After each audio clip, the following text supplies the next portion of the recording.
Hi guys and everyone, good morning and good day sa lahat. Ayan guys, andito pa rin tayo. So, kung bago pa po kayo sa aking channel guys, please like, subscribe, hit the notification button para lagi kayong updated anytime na meron akong bagong upload. Ayan, so ang gagawin natin ngayon ay ipopropagate na natin itong ating peace lily na variegated. Ayan, nawawala na yung kanyang variegation guys, pero babalik po iyan. Kung nakikita nyo naman yung kanyang cantos ay meron pa rin siyang touch of variegation. Ayan.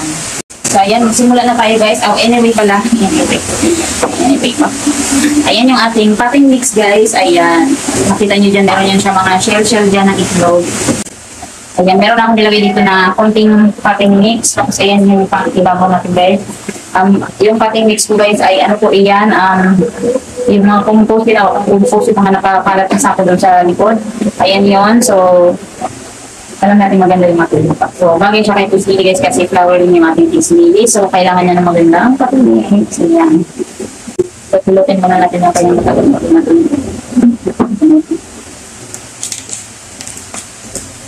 Yan, so magkakalat ako dito ngayon sa loob guys. At kung makikita nyo naman ay medyo may basa-basa yung anglan kasi umuulan sa labas ang lakas. Tawag ko po sa peace lily ay umuulan. Puro umulan.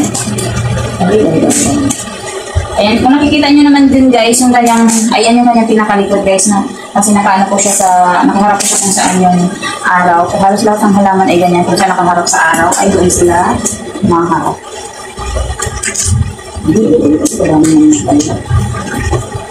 Tanggalan natin ng mga guys. Dami ng puno pala guys, hindi lang pala rin tatlo. Ay, dapat tayo aliswa. Marami na natin ng mga dati ng papilis kasi I'm sure na po. Ayan, mapuluputan na siya ng mga ugat. Hindi naman natin tanggalin ng iba guys. Kaya natin tanggalin.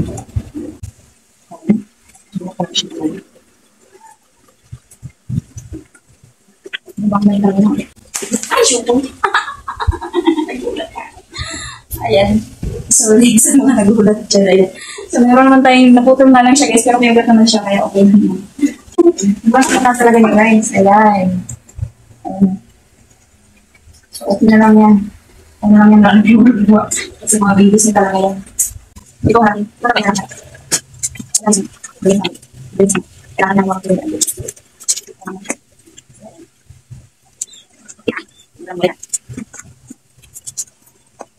Ito siguro yung pinakamatay mo guys. Hanggang nagpupuluputan na rin kasi talaga yung kanyang mga ugat. Kaya mahirap siya tanggalin.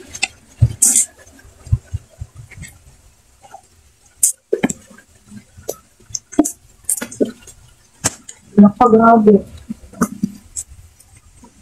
Malaki yung pakisamahan. Kasi tingnan nyo naman kasi kami na ito. Walang yan guys sa solo pati ligo.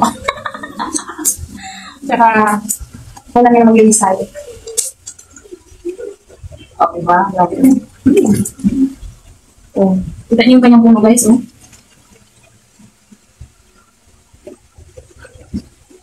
Yan oh. Ano kasi siya guys, meron din naman akong isang peace lily na maliit lang ang kanyang ilagay ko na lang sa yung kanyang video mo na lang siya, ilagay ko sa gilid guys kung gaano siya ka-diferensya doon sa isa kong peace lily na variegated. Ayun naman ay masipag mamulak lang. Ito isang beses lang ito namulak. Kasi siguro hindi siya nabigyan ng magandang pot. Ayan, nabis na lang. Ayan lang, ibang kalat ko na talaga. So, diba? Malalaki siya na variegated peace lily para siyang yung kung dyan. Ayan. So, first time ko siyang i-propagate, guys. Ayan.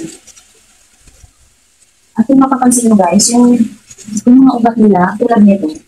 Ito tulad nito. Ito yung naputol doon sa dalawang unang maliit. Ay, huwag po natin itapon. Ano ito? Kaya po, ugat lang. Ayan. Huwag po natin itapon, guys, yung mga ugat na ito, guys. Pwede po natin siyang ibaon sa lupa. Tutubuan pa rin po ito ng kasi na-testing ko na yan dito sa pisimili ko na ito, guys, na green. Ayan yung nasa likod ko. Nung pinapugay ko yan guys ay yung mga ugat niya na ganito binang ko sa lupa tapos nagsibol siya guys tapos join ko na lang yung mga niya guys tapos lagay ko na lang sa gilid kung gano'n lang kaganda yung mga pinagtubuan ng ganito lang na binang ko sa lupa. So natin itapon basta-basta yan kasi tutubuan tayo yung siya. Ayun, sobrang laki nito guys. I'm sure marami pa itong magiging anak guys. Dahil sobrang laki pa ng kanyang ano kaya yung tutuloy ko yung kanyang ugat. Kasi napakarami pa natin siya guys. Tuloy ko na lang yung kanyang ugat. Pero sana mamumulak lang pa siya kung sakali. Iwan ko yung isa ko kasi na green guys, nagiging giant siya. So, ayan. Yung mga ganito, natin itapon na sa kanisa. So, diba? Natin na talaga. Sana naman ay mag-ano siya. Tutuloy natin yung kanyang pinaka-ulat beses. Yung mga ganyan yung ulat siya. Pero sana mamimulak-lak. Bigyan tayo tayo ng mulak-lak. Kasi meron siyang laman guys eh. Ayun, hindi tayo na yan. Diba, laki na rin ang laman niya. Tutubuan to guys. Yung hulian niya yung kalat ko. Ang bahala niya niya. Ayan, so ito yung pinakamadayatan natin guys eh. Hindi ko alam saan. Ano ko lang din yata eh. So, ayan, ano na natin siya guys. So, dito ko na lang inagay yung mga ulam guys. Yung mga ibabaon ko. Yan, dito lang po. Dito ko lang din siguro siya ibabaon. Bakit siya ibabaon?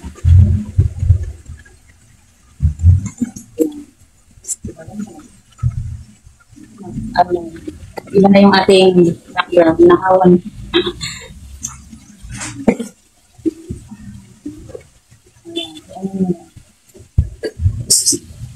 Kita niyo ako meron ko doon.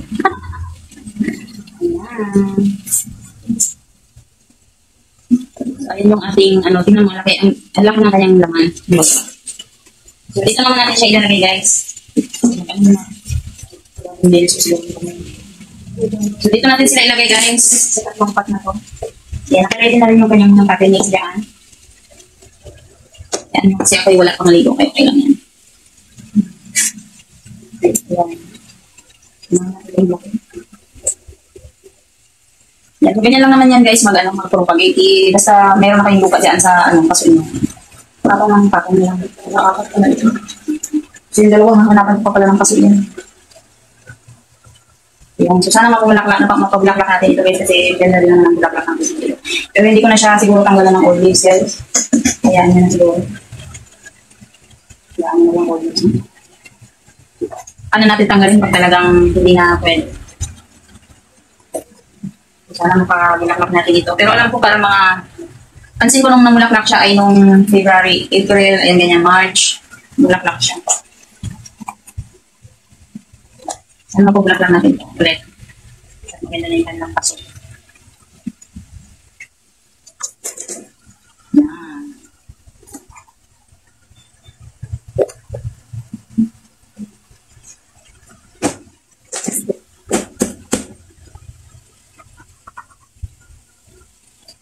So, ang problema ko na naman ito guys, yung paglalagyan ka.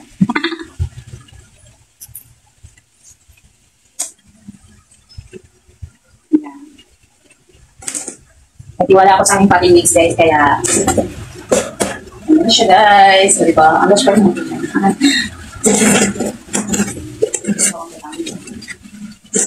So, unahin natin yung dalawang lalaki.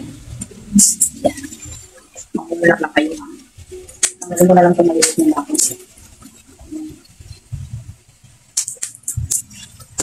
Yan.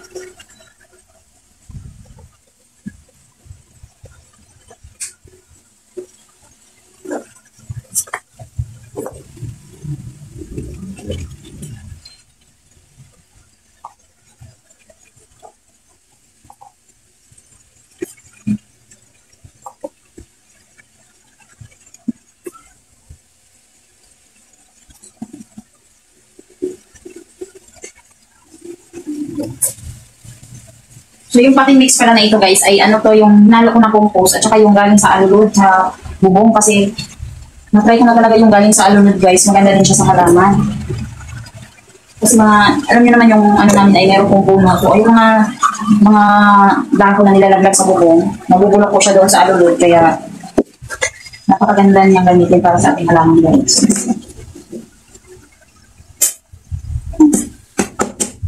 At kung maraming nagsasabi guys na ang peace lily ay maganda sa loob ng bahay kasi ito ay air purifying plant. Ayan. So ito nilang isa. Saan yun? Okay, ito yung pinaka-marit lang niya yata guys.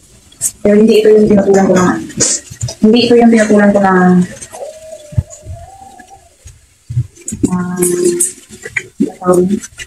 hindi ito yung pinutulan ko ng diba?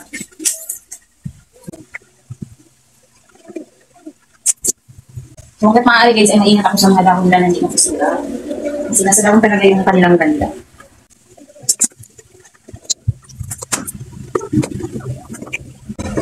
Kung makikita niyo, meron pa siyang mga putol-putol na kami. Kasi yung mga sanga-sanga ito ng, ano bang tawag ba? Talisay na nalalagay sa mga.